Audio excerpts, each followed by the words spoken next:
25 समुच्चय बोधक। निम्नलिखित वाक्यों को पढ़िए और समझिए। राघव और रितेश अच्छे मित्र हैं। वंश परिश्रमी है लेकिन उत्तरांश आलसी है। मन लगाकर पढ़ो ताकि प्रथम आओ। तुम्हें जन्मदिन पर घड़ी चाहिए या साइकिल? उपर्युक्त वाक्यों में और, लेकिन, ताकि तथा या शब्द दो शब्दों, वाक्यों या वाक्यांशों को जोड़ने का कार्य कर रहे हैं, अतः ये समुच्चय बोधक अव्यय हैं। जो अव्यय पद दो शब्दों, वाक्यांशों या वाक्यों को जोड़ते हैं वे समुच्चय बोधक या योजक कहलाते हैं। समुच्चय बोधक के भेद।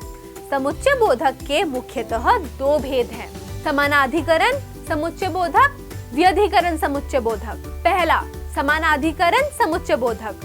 जो समुच्चय बोधक समान शब्दों, वाक्यांशों या वाक्यों को परस्पर जोड़ने का काम करते हैं वे समानाधिकरण समुच्चय बोधक कहलाते हैं, जैसे और या किंतु आदि।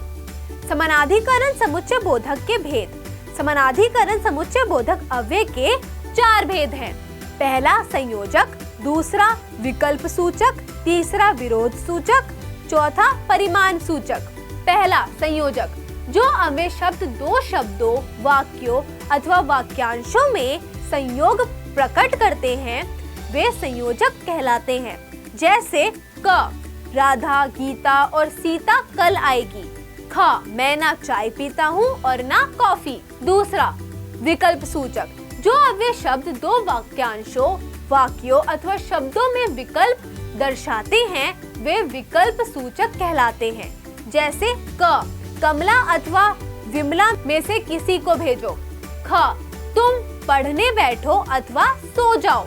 तीसरा, विरोध सूचक।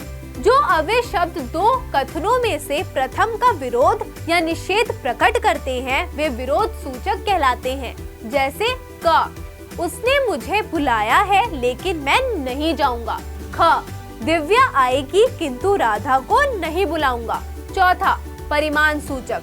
जो अव्यय शब्द पहले उपवाक्य तथा उसके परिणाम का संकेत करने वाले अन्य उपवाक्यों को परस्पर जोड़ते हैं वे परिणाम सूचक कहलाते हैं, जैसे क, परिश्रम करो अन्यथा फेल हो जाओगे। ख, भव्या ने झूठ बोला इसलिए उसे सजा मिली। दूसरा, व्यधिकरण समुच्चय बोधक। जो समुच्चय बोधक मुख्य वाक्यों में एक या अधिक आश्रित उपवाक्यों को जोड़ने का कार्य करते हैं वे व्यधिकरण समुच्चय बोधक कहलाते हैं।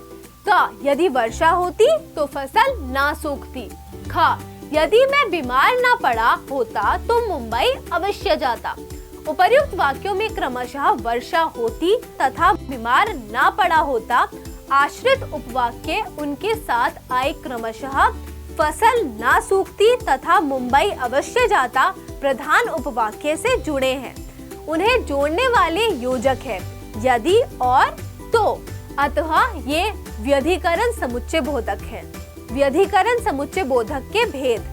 व्यधिकरण समुच्चय बोधक के भी चार भेद हैं। पहला, कारण बोधक, दूसरा संकेत बोधक, तीसरा स्वरूप बोधक, चौथा उद्देश्य बोधक। पहला, करण बोधक। जो समुच्चय बोधक कारण बोधक वाक्यों के आरंभ में आते हैं कारण बोधक कहलाते हैं, जैसे वह कक्षा में प्रथम आता है क्योंकि वह मेहनत करता है। रेखा ने मेहनत की इसलिए सफल हो सकी। सब चले गए क्योंकि समय समाप्त हो गया। मुझे बुखार था इसलिए स्कूल ना जा सका। दूसरा, संकेत बोधक। जो समुच्चय बोधक वाक्यों में संकेत या शर्तें प्रकट करते हैं वे संकेत बोधक कहलाते हैं, जैसे यदि रवि आता तो सुमन जाती। यद्यपि वह परिश्रमी है तथापि सफल नहीं होता। यदि वह बीमार ना होता तो अवश्य आता। यद्यपि वह निर्धन है तथापि ईमानदार है। तीसरा, स्वरूप बोधक। बिना समुच्चय बोधक शब्दों का प्रयोग पहले आए शब्द, वाक्यांश या वाक्य का भाव स्पष्ट करने के लिए किया जाता है वे स्वरूप बोधक कहलाते हैं, जैसे ऐसा लग रहा था मानो बादल बरसने वाले हैं। उसके चेहरे से लग रहा था मानो वह अभी रो पड़ेगा। रावण को दशानन अर्थात 10 सिर वाला कहते हैं।